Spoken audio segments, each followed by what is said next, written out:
পাকা তালের এই সিজনে একবার হলো এইভাবে এই পিঠেটা বানিয়ে দেখুন। এত সুন্দর তালের পিঠে তৈরি হবে, না দেখলে বিশ্বাসই হবে না। খেতেও দারুণ লাগে। একই রকমের পিঠে না খেয়ে একটু ভিন্নভাবে বানিয়ে দেখুন। বাড়ির সবাই খেয়ে দেখবেন ভীষণ প্রশংসা করবে। খেতে ভীষণ ভালো লাগে। এই পিঠে বানিয়ে কয়েকদিন ধরে রেখেও খাওয়া যায়। একদমই নরম তুলতুলে, মুখে দিতেই মিশে যাবে। এই পিঠে বানালে দেখবেন অন্য পিঠের বানাতেও ইচ্ছে হবে না, খেতেও ইচ্ছে হবে না, এতটা ভালো লাগবে। নমস্কার বন্ধুরা, নতুন একটা পর্ব দেখার জন্য আপনাদের সকলকে স্বাগত জানাই। আজকে খুব সহজভাবে তালের ভিন্ন স্বাদের একটা পিঠে বানিয়ে দেখাবো। বানানো যেমন সহজ, খেতেও ভীষণ ভালো লাগে। একদমই কয়েকটা উপকরণে বানিয়ে নিতে পারবেন। তো চলুন, আশা করছি রেসিপিটি অনেক ভালো লাগবে। তো সবার প্রথমে গ্যাস ধরিয়ে একটা কড়াই বসিয়ে দিয়েছি। কড়াইয়ের মধ্যে প্রথমে আমি 1 কাপ নিয়ে নেব তালের কাঠ। তালের কাঠটা আমি আগে থেকে ছাড়িয়ে রেডি করে রেখেছিলাম।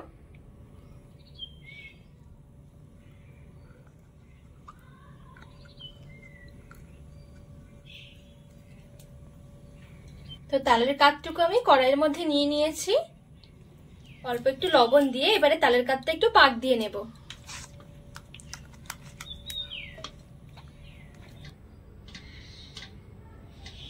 তালটা যখন একটু ফুটে আসবে, 2 টেবিল চামচের মতন কোরানো নারকেল দিয়ে দিচ্ছি।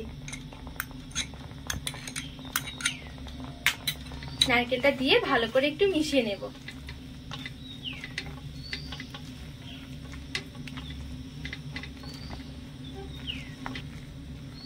তো হালকা করে নেড়ে ছেড়ে নারকেলটা শুদ্ধ একটু পাক দিয়ে নিয়েছি। এবারে দিয়ে দিচ্ছি 1 কাপ জাল করা ঘন দুধ। ভালোভাবে নেড়ে ছেড়ে মিশিয়ে নেব। আর এই দুধটা একটু ফুটে ওঠা পর্যন্ত অপেক্ষা করব। চাইলে এখানে দুধের পরিবর্তে জলটাও দিতে পারবেন, তাছাড়া গুঁড়ো দুধ জলে গুলোও দেওয়া যাবে। তো এখানে দেখুন খুব সুন্দরভাবে দুধটা ফুটে উঠেছে। এবারে উপর থেকে 1 কাপ সুজি দিয়ে দিচ্ছি। সুজিটাকে এভাবে করে একটু নেড়ে ছেড়ে নিতে হবে। গ্যাসের আঁচটা এই পর্যায়ে একদমই হালকা রেখে দিতে হবে।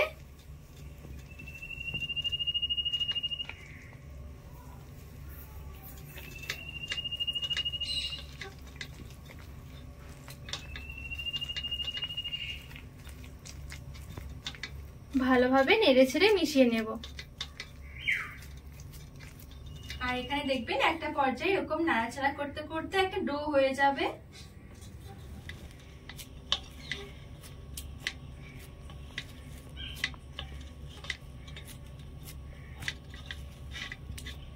তো এই দেখুন খুব সুন্দরভাবে ডোটা আমি রেডি করে নিয়েছি। ডোটা একটা থালার মধ্যে নামিয়ে একটু ঠান্ডা হওয়ার জন্য রেখে দেব।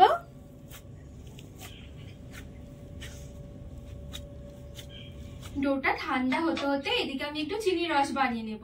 তো এদিকে একটা কড়াই বসিয়ে দিয়েছি। কড়াইয়ে 1 কাপ নিয়ে নিচ্ছি চিনি। আর ফ্লেভারের জন্য 3টে এলাচ ফাটিয়ে দিয়ে দিলাম। যতটা চিনি ঠিক ততটাই দিয়ে দিতে হবে জল। চিনির রসটা খুব বেশি ঘন হবে না, একটু পাতলা করে তৈরি করতে হবে। নেড়ে ছেড়ে চিনিগুলো শুধু একটু গলিয়ে নেব।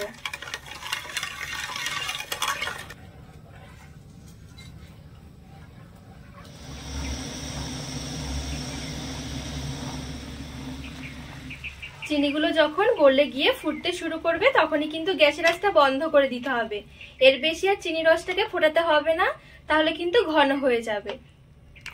এবারে ঢাকা দিয়ে চিনি রসটা নামিয়ে এক সাইডে রেখে দেব। আর এদিকে যে সুজির ডোটা আমি রেডি করে রেখেছি, একটু ঠান্ডা হয়ে গেছে। হাতের মধ্যে অল্প একটু তেল মেখে এবারে ডোটাকে হাত দিয়ে ভালোভাবে একটু মেখে নিতে হবে।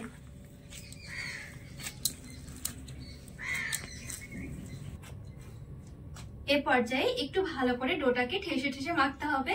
তাহলে দেখবেন সুজির যে একটা দানা দানা ভাব থাকে, সুজির দানা ভাবটা একদমই চলে যাবে। খাওয়ার সময় বুঝতে পারবেন না যেটা সুজি দেওয়া আছে।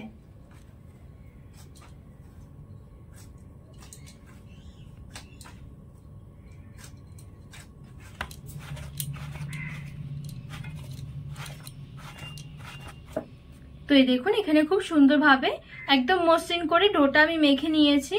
এবারে চলুন পিঠেগুলো তৈরি করে নেব। তো একদম অল্প অল্প করে নিয়ে নিচ্ছি। এই দেখুন এবারে 2 হাতের মধ্যে নিয়ে প্রথমে একটু হালকা করে গোল করে নেব। এবারে এভাবে করে একটু লম্বা মতন করে একটু শেপ করে নিচ্ছি।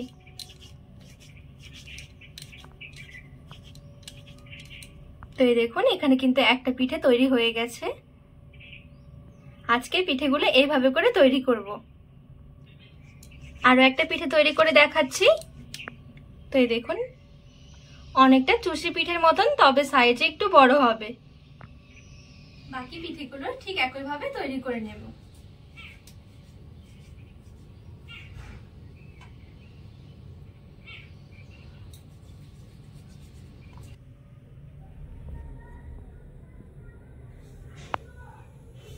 তো এই দেখুন বন্ধুরা, সবগুলো আমি খুব সুন্দরভাবে তৈরি করে নিয়েছি পিঠেগুলো।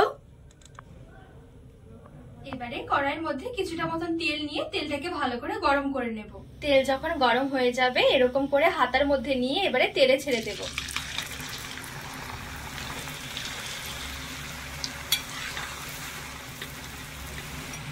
আর অনেক বেশি একসাথে দিয়ে কিন্তু ভাজা যাবে না, অল্প অল্প করে দিয়ে তারপরে তেলের মধ্যে ভাজতে হবে। অনেকগুলো একসাথে হয়ে গেলে একটার সাথে একটা লেগে ভেঙে যেতে পারে।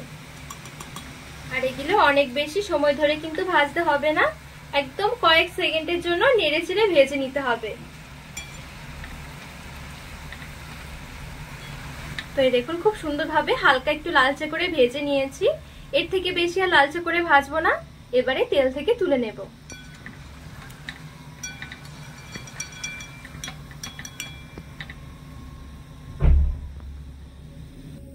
আর সরাসরি গরম গরম এই পিঠেগুলো চিনি রসের মধ্যে দিয়ে দেব।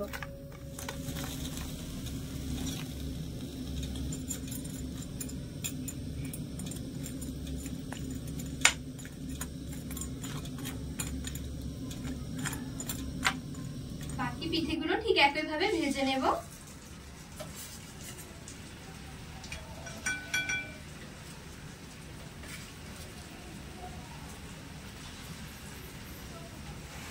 আর পিঠেগুলো ভাজার সময় অবশ্যই কিন্তু গ্যাসের আঁচটা মিডিয়ামে রাখতে হবে। খুব বেশি গ্যাসের আঁচটা হালকা হয়ে গেলে কিন্তু ভেঙে যাবে পিঠেগুলো।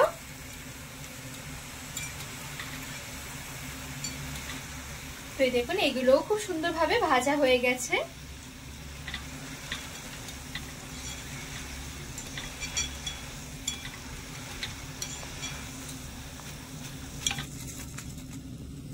সবগুলো পিঠে ভেজে ভেজে চিনি রসের মধ্যে নিয়ে নেব।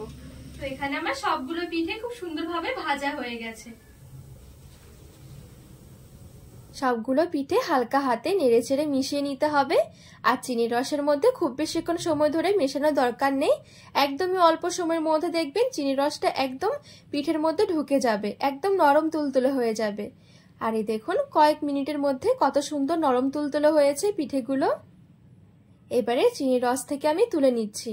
অবশ্যই পিঠেগুলো গরম গরম কিন্তু চিনির রসের মধ্যে দিতে হবে, চিনির রসটা ঠান্ডা হয়ে গেলেও অসুবিধা হবে না। আর কতটা লোভনীয় লাগছে দেখুন পিঠেগুলো দেখতে, একদমই নরম তুলতুলে, মুখে দিতেই মিশে যাবে। একবার শুধু বানিয়ে দেখুন, একদম ভিন্ন স্বাদের, দারুণ লাগবে খেতে। এই পিঠেগুলো বানিয়ে কিন্তু অনেকদিন ধরে রেখেও খাওয়া যায়। ফ্রিজের বাইরে রাখলে 4 থেকে 5 দিনের মতন ভালো থাকে, আর ফ্রিজের মধ্যে রাখলে তো মাস ধরেও খেতে পারবেন। এই দেখুন কত সুন্দর লাগছে, আর এত দারুণ লাগে খেতে পিঠেগুলো, যত খাবেন তত খেতে ইচ্ছে হবে দেখবেন। তো বন্ধুরা আজকের এই রেসিপি আপনাদের কেমন লেগেছে অবশ্যই কিন্তু কমেন্ট করে জানাবেন। আর রেসিপি ভালো লাগলে চ্যানেলটিকে সাবস্ক্রাইব করে পাশে থাকার অনুরোধ রইল।